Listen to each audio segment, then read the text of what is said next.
Hey, it's Jerome, and I want to share a story today from my own healing journey that I've never actually shared publicly before.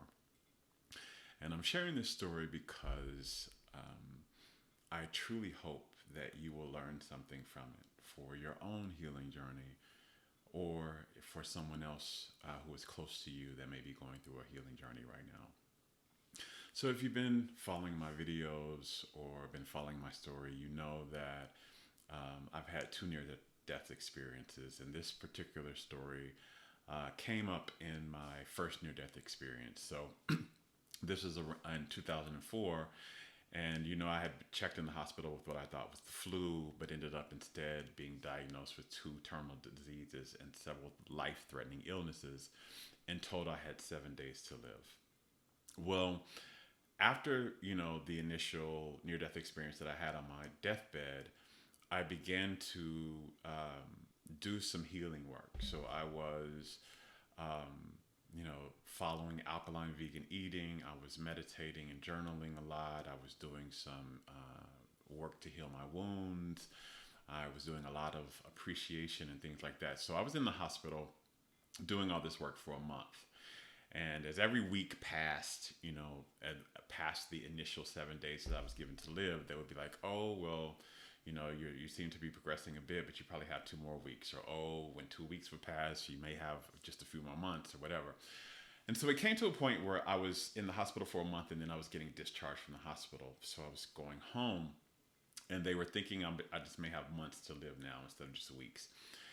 And at this time, I was now, fully alkaline vegan, and I was also taking herbs, and I was taking a herbal plan by Dr. Sabi at this time. I was working with him and a few of the people that were under him. And one of these herbal plans was very harsh on my system. It was really hard on my system, and it made me have a lot of diarrhea. And my body was reacting to it really badly. And I remember I had a severe case of diarrhea, and my body was reacting really badly. So I had to go back into the hospital. And after I came back out of the hospital, I had stopped that particular part of the herbal plan. And I was still having diarrhea and things like this. And my mother had flown up to be with me because, again, my mother's a physician and a medical doctor, and she was listening to all the doctors were talking to her because she was part of their whole field and she could speak their language. And so she had been inundated with what the doctors were saying. And she had seen me go back into the hospital, after I had come out. I had gone back in the hospital for a week or so. It was about a week or maybe a little bit less than that. And come back, and I was back home in my apartment. And I was really weak. And I was in the bed, kind of just in my bed most of the time, kind of just recovering and resting. And, she was kind of, she wanted me to get better, but she was hearing what the doctors were saying. And so she had this kind of tug of war going on with her where she was kind of afraid, but also really, I won't call it hopeful, but more prayerful that I would make it. And this particular day, I was in the bed and still recovering from this hospital visit and kind of weak. And she came to the bed, and she slid down the bed. I will never forget this. It's almost like out of a movie scene. She slid down the bed and she started to wail, crying, literally on the side of my bed, wailing, like hunched over, wailing, crying. And I remember asking her what was wrong. I leaned over and asked her what was wrong. And she said, "You're dying. You're dying. And I don't want you to die." Now, remember, I am my mother's only child.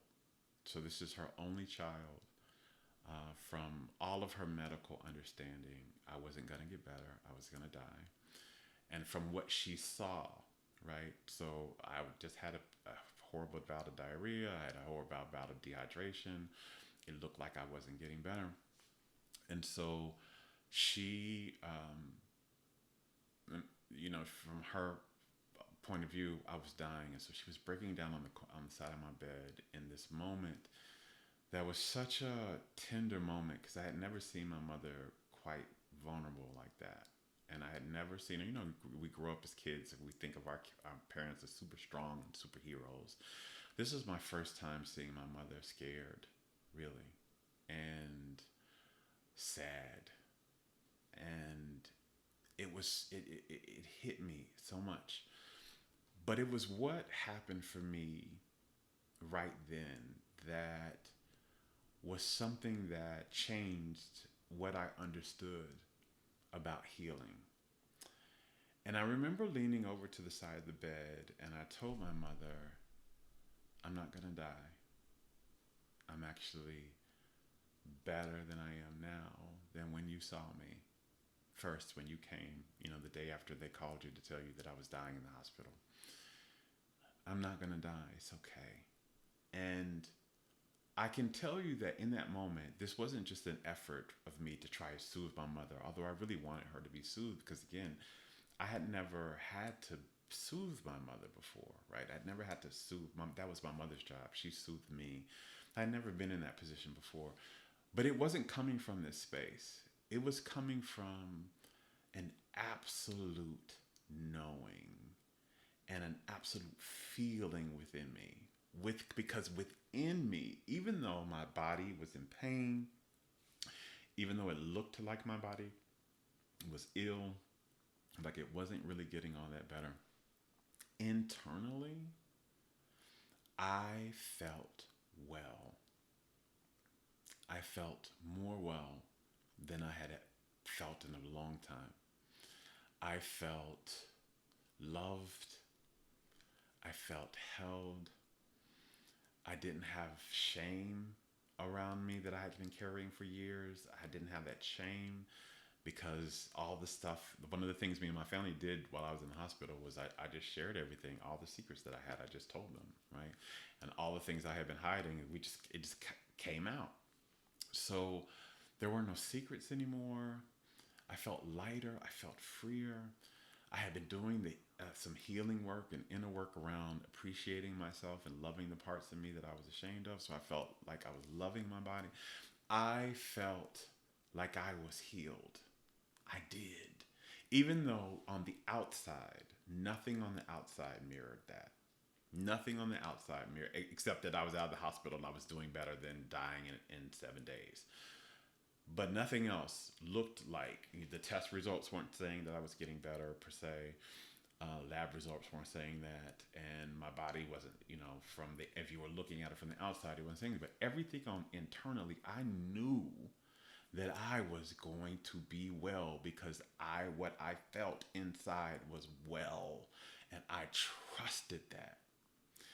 And sure enough, just a few weeks after that, and I was on dialysis at this time, by the way. So one of the things that happened for me in the hospital was they put me on dialysis. And I was still on dialysis when I left the hospital. So I was on dialysis. And again, here I am on dialysis, and it still isn't looking like I'm getting better.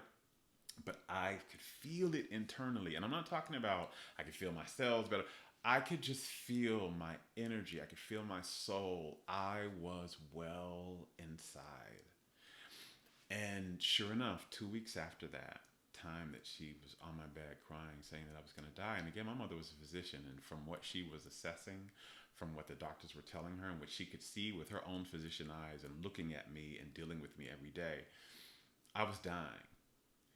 But 2 weeks later, I fully recovered. My kidneys came back to fully functioning. They took me off of dialysis. There was no HIV or AIDS in my system anymore, and the rest of the illnesses had disappeared. And the thing that this particular thing taught me was that, and this is something that when clients ask me this a lot, they ask me, how do I know I've healed? How do I know when I'm healed? How do I know I'm healing as well? And my answer is never like, well, you're going to get the lab result test back and they're going to say this and this and this, or this is going to happen. And while that is also a litmus test for how well, that your body is getting better. But what I learned in that moment was that you will know internally that you are healing. and that you are healed. Before anything externally changes, you will have a knowing. You'll have a feeling. You'll be able to feel it. It won't, you may not, your test results may not be saying it, your doctors may not be saying it. And it's not a hope, right? Because there is room and a space for you to have hope that you're healing. That is important. But when you're doing the work, there comes a period where you will know that you are changed and that what you feel inside is wellness. You feel your soul in your body. You feel loved and you feel held. And you know when you have a deep trust in your body and you know you are well and you know everything is going to work out for you, even if you don't have physical evidence for your eyes to see it yet. You know it. And this is what I'm talking about. When you get that point, when you get to that point, that's when you're feeling, that's when you're healed. You see, the physical body actually takes longer to reflect what the energy is already. It always happens in the energy level first. The energy is there first. Even with your illness, it was energetic first. You were energetically unwell before you became physically unwell. The body takes a while. It takes a little time to reflect what the energy is doing, but it has to reflect what the energy is doing always. So when you feel energetically well and you continue to hold that feeling, your body must reflect that. Now, it may take a few days, it may take some weeks for it to reflect that, and that your job then is just to trust it and to keep holding out. But I promise you, the energy comes first. And I knew energetically that I felt well. And even though all the test results said something else, my mother's sitting here crying, literally wailing in a way that I never seen before, and she felt I was dying, I knew I was living and I was well. And that is something that I've learned, and I've worked with many people over the years all across the world with this, that this is really the work to get there first. Don't try so much. And yes, the lab results and all of that is important, and the reduction of pain and all of that in the body is important. But the real litmus test for if you are healed or not is going to be if you feel it in here. If you deeply feel it and you know that no matter what the external says, it does not shake this feeling, that's when you're healed. So I wanted to share that with you. That moment was a big learning for me because everything else, my mother, my family, my doctors, the lab results were all saying, you are not well, you are not getting better. But I knew, I could feel it in here that I was well and that I had already gotten better and that I would see it evidenced in my body soon. And sure enough, I did. So I hope this has helped you, or if you know this will help someone else, please feel free to share this. I'm just sharing the lessons from my journey in hopes that in somewhere, somehow, it can help you in yours or help someone you know in theirs. As always, I love you. Now go love yourself.